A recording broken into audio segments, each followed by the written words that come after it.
Hi everyone, Benjamin Yates here from the University of Louisiana at Lafayette. I just wanted to make this quick video about auditioning for All-State specifically. So this is really out there for high school students that are auditioning for All-State first or second round, or for band directors that want to have more information about what All-State judges are really looking for specifically with the trombone. So I had the opportunity to judge the second round auditions just a couple weeks ago, and it was a really great experience. It was really fun to hear players from all over the state. And then it was really interesting to hear some issues that our trombone players are having that is just kind of across the board everybody's struggling with for the most part. So I thought I'd just kind of list some of these things out in different categories and try to just kind of give an overview of things that I think would be pretty easy for students to correct and make better for their audition, but then also some things that maybe are a little bit different from the way that we play in band that would help their auditions as well. And finally, I think all of these ideas are fairly applicable if you're thinking about auditioning for college, for marching band here at the university, or if you're interested in auditioning for the studio. If you'd like more information about more specific college audition information, I've got a video about that posted on both my website and the University of Louisiana Trombone Studio website that you can check out as well. So scales. Scales are going to be the first thing that you play at your All-State audition, and everybody knows that they're going to play them, and you're not required to memorize them. You can have your scales sheet all printed off and bring it in with you. So the first thing that I recommend doing when you come in for your audition is make sure that you place your stand where you want it. You can sit, you can stand, it's up to you. I recommend giving the judges, who will be behind a screen, somewhat of a side angle. So, you know, if I was playing to you, the audience, I might position myself so that I was kind of playing this direction so that you kind of get the side of my bell, and the judges are not just getting your straight on bell sound. Sometimes it can be kind of loud in the little classroom. Also, that just kind of helps provide your best round tone to come out. So, in the scales, it's really important to play the articulations. The ascending scales are not actually marked staccato, so they're just marked articulated. So you need to make sure that you're playing a good marcato, full-length note with a good front to each note. And then the descending scales are actually marked legato, so you need to make sure that you're using your legato articulation for that. Sometimes we end up with a bit of a gliss on those descending scales. Make sure that you're really practicing when to use both your natural slurs, descending, and your articulated slurs so that you don't end up with that glissy sound. Remember that scales for All-State should all be at a metronomic marking of 78 beats per minute, and they need to be in the 8th, 16th rhythm that's dictated by LMEA, and all that information is on their website. I think it's really valuable to just make sure that you're really doing that. Sometimes when we're judging, you know, if we're not meeting if the student that's auditioning is not meeting the requirement, then that's a 0 on scales, or it's at least a 0 on the scales that are not up to speed and not in the right rhythm. And that's not a great way to start your audition. You might as well start with the most points you possibly can. Intonation is key in this situation, so you need to know the intonation tendencies of your trombone, which is a thing that you can really learn mostly from taking lessons. You also need to be practicing with a drone on your tuner, or I really love the cello drones that are now available on Spotify or iTunes. Those are great. Play your scales very slowly with a drone, and listen for intonation and make sure that you're really playing that scale in tune. A scale may be up to speed, it may be with the right articulation, it may be all the right positions more or less for each note, but if the notes are out of tune, then it's not the right scale. So be very careful about that. Again, intonation is very key, so ways to practice, also check your alternate positions. You may be able to use some different positions that would help a lot. In B major, what I like to do is, as I'm playing up in that first octave, the A sharp that you can play in first position that's enharmonic with B flat, you can actually play that in 5th position. And if you do that, then you're more likely to have your 7th scale degree in tune with your 8th scale degree, the B, in 4th position. So 5th position for the A sharp, 4th position for the B, and then back to 5th position for the A sharp. And that seems to work pretty well for most trombonists. So that's just one way in which you can use an alternate or a logical slide position that will really help your intonation. You need to know the intonation issues of the horn overall, specifically with the valve. So anytime that you're playing on the F attachment side of the horn, you need to know what you need to do with the slide in order to be in tune. For the most part, on second partial and on third partial with the valve, you're going to need to be out just a little bit. So if you play your F in first position with a valve and start playing your F major scale, the scale is going to be out of tune unless you drop that F. Another really important thing is to be studying this with a teacher that can really help you. That's very important. Know the intonation tendencies of your instrument and the partials. My example of this specifically is 6th and 7th partials on the instrument. 6th partial has F and E flat and D in 4th position, and that partial is a very sharp partial, so it needs to be lowered, and your intonation will be much better if you're practicing that. That's something to do with the teacher as well. 7th partial is very low, so it needs to be raised. So if you're playing your G major scale, your A flat major scale, your B flat major scale, all of those 7th partial notes need to be raised. If you're playing A flat major scale, do not play A flat in first position. It's kind of possible, I guess, but it's so out of tune that it'll never sound right, and you'll have to really wear your embouchure out trying to make it in tune. So just play that A flat in third position and up on the 8th partial, and you'll be much happier with that. Like I said, remember to take your scale sheet with you. That's very important. I would copy it out so that you've got 2 pages, first page, and then put your second page right next to it, and that way you can just keep rolling and you're not having to fumble with your scale sheet or anything like that. So with the Etudes, these again are things that you can practice ahead of time. You know they're going to be on the audition. You won't necessarily know the cuts yet, but as long as you're practicing the entire etude and you're being very diligent about that, you should be fine. I would also recommend practicing various different cuts. Usually what we try to do as judges is we try to find a cut that's conducive to the student. We want to hear a good amount of music. We want to give you an opportunity to really show us what you're doing, but we also don't want to listen to the entire etude, so that's why we do that. So one of the things to be thinking about with the etudes is intonation. Again, this has to do with the F attachment when you're going into the lower register. It also has to do with your different partials and what those intonation issues may be. Again, working with a teacher is the easiest way to learn this stuff. If you don't have a teacher nearby, you may want to think about reaching out to one of the college teachers. Myself, I'd be happy to give you a Skype or FaceTime lesson to help out with this. There's also information online that you may need to look up and actually learn how these partials work. I think it's really important to check your etudes intonation both with a drone and with a physical tuner that shows you on a meter where you're at. So that's something to be thinking about as well. Additionally, I recommend recording yourself. Sometimes when we're on the mouthpiece side of the bell, it's hard to hear some of these intonation issues or really hear what we need to do to fix them. And so everybody's got a little recorder on their phone now. Just press record, play through the etude, and then go back and listen. And I often just make a copy of the etude and make different notations as to where I think I'm out of tune, or maybe even where I'm playing the wrong rhythm. And then I can go back and fix those things, which is just an easier way of figuring out what might be going right or what might be going wrong than having to try to listen while you're trying to execute the actual etude. Check your articulations. Slurs need to be really clear. So we're listening for whether you're articulating with a hard articulation or if you're actually making the slurred articulation. So check those. Those are really important. Notes without any sort of articulation marking still need to be articulated.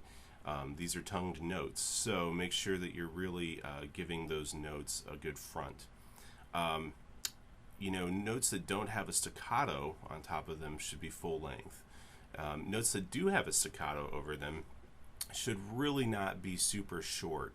Sometimes we end up with like quarter notes with staccato markings over them, and we end up with kind of these 16th very short notes, sometimes with a tongue stop, dot, dot, dot. And that's just too short for an actual staccato. Staccato just means that there's space between the notes. So typically the way we think about this is we think half value for the note that's written with the space being there. you also need to think about that in terms of what the style of the piece is. And one of the best ways you can learn the style is just by looking on YouTube or the internet for various recordings of these etudes. It doesn't just have to be trombone playing it, it could be any instrument playing them. So staccato also is not an articulation, so don't worry about that in terms of articulation. The articulation for staccato typically is just your hard toe articulation. So your note lengths need to be full value. Again, kind of like I mentioned, staccato notes are usually half the value, the space being the staccato part. And then long notes need to be full value. And what I mean by long notes is sometimes in different etudes we've got a whole note, or sometimes like this year we had a tied whole note to a half note. And we really want to hear that entire note. We don't want to lose any time from the etude. So make sure that you're subdividing those notes and playing through the whole thing so that you're really accurately performing the etude to the best of your ability. Accidentals. I'd watch out for accidentals in etudes. If an accidental occurs in a measure, it carries through that measure whether it's marked again or not until the bar line. So what I usually do for these etudes, and if you take a lesson with me, I'll show you this, is I actually mark a lot of those accidentals in so that I don't miss them. So once an accidental happens, I just keep marking it in the bar that it occurs in so that I don't miss those. I think marking things is a really good idea. Sometimes we look at the etudes that students are playing off of and they're clean copies, and one of the reasons that we talk about taking a pencil to rehearsal and a pencil into the practice room is so that you can mark things and just not miss them anymore. And it's well worth your time and energy to do that, especially for an audition. Slide position choices, again, I would just mark in if you're going to do an alternate or a logical slide position. 6th and 7th positions are still totally game, even though you have a valve instrument. So I recommend thinking about what works best for a scale or what works best for an etude, and then using 6th and 7th if it really makes sense. So now we're to the sight reading part of the audition, and this is the part that really freaks a lot of people out. So just to explain how this works, you'll always have 30 seconds to look at the sight reading. Usually what we do in auditions is we have the sight reading in a manila folder. You take it out. As soon as you take it out and start looking at it, the proctor will give you 30 seconds. Things that you should be thinking about looking at in this sight reading: check the key signature, check your time signature, and any changes to that time signature throughout. Sometimes we've got meter changes in there, so check for those and make sure that you understand how those will work. There will be accidentals. Make sure that you carry through on those accidentals, kind of like we talked about in the etude section. Think through the rhythm. I think that's very kind of the first important thing. And then look for any large intervals and make sure that you can hear them in your head and that you know what you're going for. And then finally, any musical ideas, any dynamics would be really good. So make sure that you're checking all of those musical things. Sometimes I think students think that this is really kind of rude for me to say, but the only way to get better at sight reading is by doing it. And sometimes we avoid sight reading because it's not super fun. We feel like we don't sound very good. But what I do is I kind of try to make a joke out of that, and I try to give myself really difficult stuff to sight read, and sometimes I just sound really bad. And the only way that you're going to get better at this is by doing it and sometimes just sounding bad. So that's my recommendation there, is just do some sight reading. You've got the Voxman book, you might as well do some sight reading out of that. You can always ask your band director for sight reading. There's sight reading online. Brad Edwards has some sight reading excerpts that are free that you can download or just read off of his website. A number of other people have really good sight reading excerpts that can basically prepare you for what we're doing with the all-state sight reading. Finally, the sight reading is 1/3 of the audition points. So if you come in with really strong scales and a strong etude performance, that's great. You just don't want to lose all your points in the actual sight reading section. And so I recommend really spending some time on this and being kind of diligent as part of your audition prep. Sometimes it's kind of thought of as this part of the audition that you can't prepare for because you don't know what it's going to be. But you can prepare for the actual sight reading, and I recommend that. I just wanted to take one little section for the bass trombone audition here. So in general, I think the bass trombone audition is a really great thing to have. I think we're lucky in Louisiana to have a separate bass trombone audition. The bass trombone really is its own instrument, and I recommend taking lessons with somebody who really knows the bass trombone so they can help you. It's not just the technical side of the different valves and the low range, but it's also what the bass trombone should sound like and what's appropriate and what's not in terms of the actual instrumental sound. It's important to use the right equipment on the bass trombone. So you can't use your small bore mouthpiece on a bass trombone, and you really shouldn't use the same mouthpiece that you maybe use on your large bore tenor. It's important to find a right fit for you, but also find a mouthpiece that's appropriate to the instrument that you're playing, and a good teacher can help you with that. It's important to work on the low range stuff. A lot of us, when we're coming up, if we're kind of good trombonists in middle school and high school, we get thrown the high parts, and then we don't really work on our low range very much in band. But it's very important to be working on that low range, both for tenor trombone, but also specifically bass trombone. So be working down in that low range and be working with a teacher that can help you. So finally, just a couple of little general audition success tips that I think may help everybody. So first of all, organize everything. Just have all of your scales copied and ready to go. Have your etudes in the book either marked with a sticky note so you can flip right to that etude, or just use a copy so that you've got them right there. As soon as the proctor shows you what the cuts are going to be for the audition, just mark them in your own music and play off your own music. You don't need to play off of the copies that we provide. Make sure that your trombone is in good operating condition. I've made a video that I'll be posting really close to this video that just shows a couple ways of cleaning the slide and oiling the valve. One of the last things that you want to do is walk into an audition and have your slide really scrapey sounding and have your valve really clanky. It's just another way to distract the listeners to the audition from what you're really trying to do, which is make music.